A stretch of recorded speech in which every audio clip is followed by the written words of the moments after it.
Bonjour à toutes et à tous, je vous remercie beaucoup d'être avec nous ce matin. Si vous nous rejoignez, on va poursuivre nos programmes aujourd'hui dans le live de TV Finance. Aujourd'hui, dès maintenant, nous accueillons en direct et en duplex Xavier Fenot, Xavier qui est associé chez Interactive Trading. Bonjour Xavier.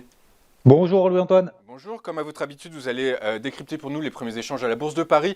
La Bourse de Paris aujourd'hui qui risque probablement d'être impactée à la fois par de la macroéconomie parce qu'on va assister à la publication de bon nombre de PMI, que ce soit en zone euro, Allemagne, France et Grande-Bretagne, aux États-Unis également. Et en parallèle de ça, on a le G7 qui se réunit, réunion ad hoc pour parler d'éventuelles nouvelles sanctions à l'encontre de la Russie. Xavier, une dernière question, est-ce que comme la semaine dernière, vous allez appeler à la prudence finalement ? Exactement. Alors vous faites bien de le dire parce qu'on est toujours finalement au même point que la semaine dernière, 6600 points. Voilà, on est juste pile poil là en dessous. Je suis toujours effectivement, je bouge pas. En fait, sur ces niveaux-là, pour moi, c'est pas des points d'achat. Alors vous l'avez rappelé juste avant. Pour moi, en fait, là, il y a trois choses. Première chose, vous l'avez dit, en fait, la macroéconomie pour le moment n'a pas changé. L'inflation, elle est toujours là, ça n'a pas évolué. On a toujours ici et là, toujours cette pression sur les prix, sur les matières premières. On a également les banques centrales qui sont en mode raffermissement monétaire, donc on resserre les boulons, donc forcément ça a pour tendance de faire remonter les taux, notamment le fameux taux à 10 ans aux États-Unis qui est ce matin au-delà des 2,30%, on était quasiment à 1,8% il y a une semaine ou deux. On a également, vous l'avez dit, effectivement des sanctions qui sont toujours là et qui les resteront, voire même qui vont s'intensifier. On a également l'économie, les perspectives économiques qui sont pas forcément, je ne vais pas dire bonnes, mais en tout cas, on n'est pas dans une phase de hyper croissance économique. On parle même de stagflation, c'est-à-dire une économie qui reste stable, voire même qui se replie, donc éventuellement même une récession avec une inflation, une augmentation des prix. Donc ça, c'est quand même pas très bon. Vous l'avez dit également, les cours du pétrole, toujours là. En fait, c'est pour ça que moi, j'ai pas compris, en fait, en début de semaine, les marchés sont un petit peu emballés. Alors, emballés entre guillemets, notamment sur les marchés américains.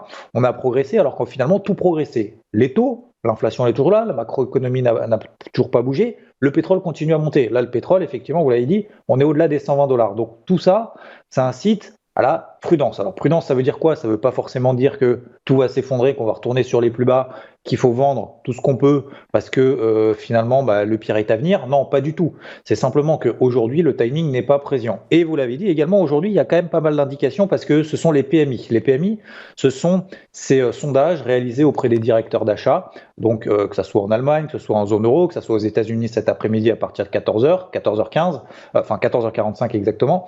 Ça va nous donner, en fait, c'est les seuls chiffres qu'on a cette semaine et ça va nous donner une indication sur le contexte, sur les 3 dernières semaines. C'est un sondage réalisé sur les 3 dernières semaines. Donc, pour le mois de mars, ça va être quand même relativement important et c'est à peu près les seuls chiffres qu'on a. Donc, ça va peut-être aussi nous donner une petite tendance en disant est-ce que finalement ces directeurs d'achat sont confiants sur leur business, tout simplement, les stocks, la fourniture les fournisseurs, l'emploi, etc., etc. Donc ça va être plutôt intéressant. La deuxième chose, c'est que d'un point de vue technique, 6600, alors que ça soit sur le CAC ou sur les autres indices, c'est quasiment la même chose. En fait, on a des zones de résistance. Alors, zone de résistance, qu'est-ce que ça veut dire ? C'est le marché se souvient que là-dessus, on avait buté. Le marché se souvient également que c'était là-dessus qu'on avait réagi, soit positivement, soit négativement dans le passé. Donc, du coup, techniquement, c'est pas un point d'entrée intéressant. D'autant plus que si on n'a pas été positif ou optimiste, ces 2-3 dernières semaines, parce que, on l'a rappelé, la situation macroéconomique, elle a absolument pas bougé.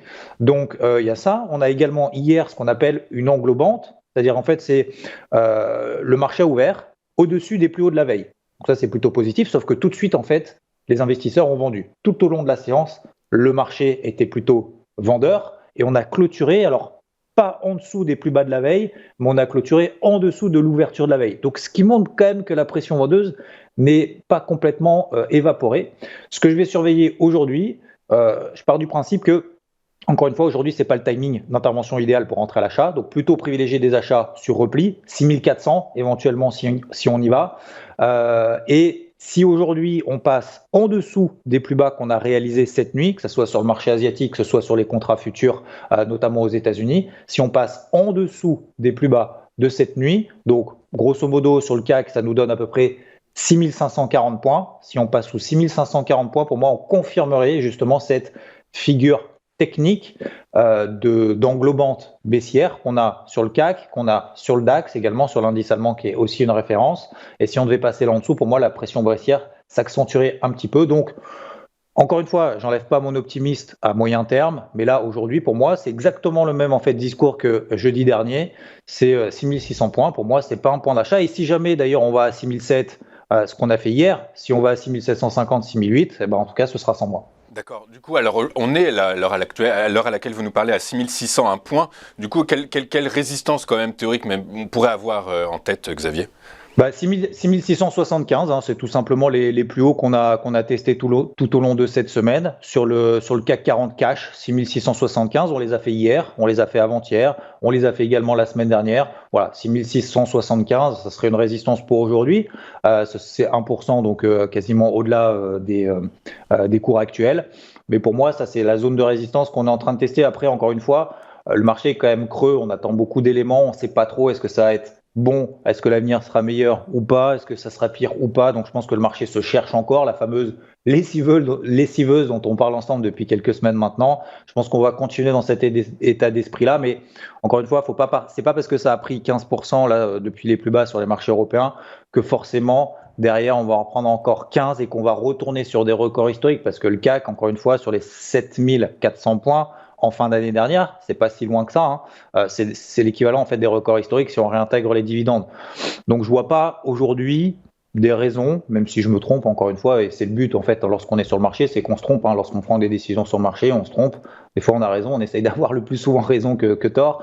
Mais là pour moi, voilà, mon scénario c'est plutôt retour sur 6004. Sur 6004, je verrai un petit peu si on a des réactions positives sur le marché. Éventuellement, à ce moment-là, je me poserai la question, mais encore une fois, pas aujourd'hui. Donc, les niveaux, effectivement, 6675 au-dessus de la tête. Si on passe là au-dessus, effectivement, peut-être que le marché, finalement, changera un peu d'avis. Sous 6540 points, pour moi, pression baissière qui s'accentuerait au vu de tous les éléments fondamentaux et techniques qu'on vient de voir ensemble. Ok, très clair. Merci beaucoup, Xavier. Et je rappelle qu'effectivement, vous avez raison. En bourse, ceux qui gagnent, ce sont ceux qui perdent moins que les autres, en fait, par la force des choses. Merci beaucoup, Xavier. Je rappelle que vous êtes associé chez Interactive Trading et que vous décryptez pour nous tous les jeudis matin l'ouverture du marché parisien. On va marquer une petite pause et on se retrouve juste après avec les Market Movers d'Antoine Fraisse-Soulier. À tout de suite sur Téléfinance.